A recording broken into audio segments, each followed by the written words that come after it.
Ramiro Aguilar. Gracias, señora presidenta. Yo quisiera aprovechar esta mañana y el primer debate de este proyecto de ley para hablar del concepto que tiene el proyecto. El gobierno lo que está diciendo con este proyecto es el motor de la economía tiene que seguir siendo la construcción de obra pública. Es decir, el gobierno no ve otra salida a la economía nacional que no sea seguir construyendo obra pública. Pero como se acabó el dinero producto de un petróleo a un precio fuera de lo común, entonces mira al sector privado y le dice al sector privado, venga, deme construyendo usted obra pública y vamos a encontrar la figura del famoso contrato de delegación. Yo le delego a usted la construcción de obra pública. Usted vaya y busque el financiamiento y vamos a fijar la tarifa y esa tarifa va a servir para cubrir sus costos, para que le retorne la inversión y para pagar el crédito que usted consiga. Las utilidades ya no le vamos a cobrar impuesto a la renta, ya no le vamos a cobrar impuesto de salida de divisas, es decir, venga señor, usted por favor, deme construyendo a mí obra pública. Y entonces, el debate debe girar en torno a si el Ecuador debe seguir manteniendo ese modelo de impulso de la economía o no. Somos un país de 283.000 kilómetros cuadrados. Este proyecto está hecho para que el sector privado construya aeropuertos, construya puertos, construya carreteras, construya represas, o los mantenga, o los mejore sustancialmente. Y para curarse en salud el gobierno dice, mire, si la tarifa puede afectar a sectores que no la pueden pagar, entonces yo considero como parte de la rentabilidad la inclusión social e incluso puedo entrar a subsidiar la tarifa. Entonces mi pregunta es, a ver, si el gobierno no tiene plata para construir el proyecto por sí mismo, ¿cómo es que tiene plata para subsidiar el servicio una vez construido? Punto 1. Punto 2. Si esta ley impulsa al sector privado, no es al sector privado nacional. No hay en el Ecuador músculo financiero suficiente para que el sector privado, aún juntándose todo, pueda construir proyectos de la envergadura, por ejemplo, de la refinería del Pacífico, que cuesta más o menos 12.000 millones de dólares.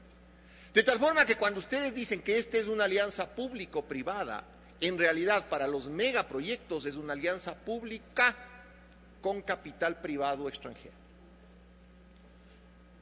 Y como el privado, ¿no es cierto?, el privado que viene a ser socio del Estado tiene que buscar el financiamiento, finalmente lo que pasará es que vaya el privado extranjero a buscar financiamiento en los bancos de desarrollo de sus respectivos países, es decir, creando vínculos de deuda de gobierno a gobierno. ¿Y al sector privado nacional qué le dan? Al sector privado nacional no le dan casi nada. Le dan la posibilidad de construir vivienda social, que es importante la construcción de vivienda social como responsabilidad del Estado, sin duda, pero que no alcanzará, repito, para dar un impulso firme y serio, por ejemplo, al sector de la construcción, gravemente afectado en estos últimos años. ¿Qué hacer entonces? ¿Este proyecto es bueno o es malo? Ese es la final de la reflexión. Señores, el proyecto en sí mismo no es sino una oportunidad para ir colgando, y les pido que se cuiden de eso, ir colgando bombillos en un árbol de Navidad. Les pongo un ejemplo cortito. Le he escuchado a una colega asambleísta pedir, por ejemplo, que se recoja una solicitud del presidente del Consejo Directivo del IES en el sentido de que se ponga una especie de amnistía al interés que se paga y a las multas que se pagan por mora patronal. ¿Saben por qué es eso? Porque cuando ustedes aprobaron la ley de incentivos y la ley de condonación de deudas, ¿qué es lo que pasó? Muchos empresarios no se acogieron, porque a la par ustedes, si fueron ustedes, pusieron un requisito para acogerse a la condonación, a la amnistía tributaria, y el requisito fue que estén al día en el seguro social y que estén al día en sus obligaciones con el Estado. Entonces, muchos empresarios,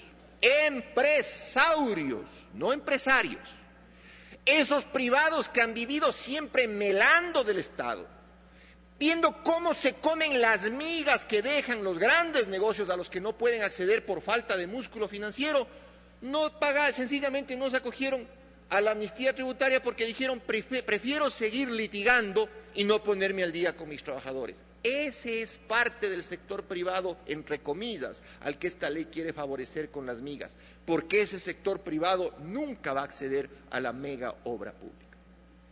Ese es el concepto de la ley. Cuando lo que debemos debatir, señores, es la necesidad que tiene el Estado, el país, la República, la nación, para hacer viable el Ecuador en los próximos años, de generar bienes y servicios exportables.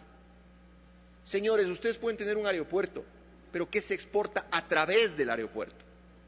Ustedes pueden tener un aeropuerto en cada ciudad, un puerto en cada caleta pesquera, una represa en cada río, carreteras que conecten cada barrio de la ciudad, pero estarán vacías. ¿Por qué? Porque lo que se necesita es bienes y servicios exportables, donde sí debe intervenir el sector privado, sin duda, porque es el motor de la economía, pero un sector privado serio, un sector privado que sea competitivo. Y para ser competitivos no solamente se necesita ir a mendigarle al Estado parte de sus negocios, sino exigirle al Estado seguridad jurídica, independencia de poderes, reglas claras en la inversión. Y no se puede en ese contexto, señores miembros de la Asamblea, no se puede en ese contexto poner en la ley una barbaridad como la que han puesto, y lo que me sorprende más es que en la comisión o no la hayan tratado o no se hayan dado cuenta. Pero ¿cómo puede ser posible que ustedes no hayan sacado del proyecto, o al menos observado, el artículo 8 del proyecto, que dice lo siguiente: cualquiera sea la fuente normativa que determine el procedimiento administrativo, es potestad del presidente de la República simplificarlos mediante decreto ejecutivo en el ámbito de la función ejecutiva. En ejercicio de esta competencia se puede suprimir o modificar, entre otros, permisos, licencias y en general autorizaciones administrativas, requisitos formales, actividades administrativas o medios para alcanzarlos, aun cuando estén previstos en la ley formal. O sea, ustedes están permitiendo al presidente con un decreto ejecutivo modificar una ley, y en el inciso siguiente le dan la misma facultad al alcalde para que modifique a una resolución normativa del municipio. Señores, hay una cosa que se llama pirámide jurídica, que está garantizada en la Constitución y que es parte de la razón humana. En la cúspide de la pirámide está la ley. Después de la ley están normas de menor jerarquía, reglamentos. Después de los reglamentos, los acuerdos o resoluciones. Y en la base de la pirámide está la sentencia, que es la norma que resuelve un conflicto individual entre dos personas y que tiene efecto para esas dos personas. ¿Cómo pueden ustedes no haberse dado cuenta de esto y haber pasado el proyecto y tener además la tranquilidad de presentarlo al Pleno sin modificaciones? ¿O es que acaso la Asamblea Nacional ya le va a dar al presidente de la República la facultad de modificar por decreto ejecutivo cualquier ley? Porque si vamos a hacer eso, entonces digámoslo de frente, pues. Ya el Ecuador no es un ordenamiento jurídico y podemos hacer lo que se nos ocurra.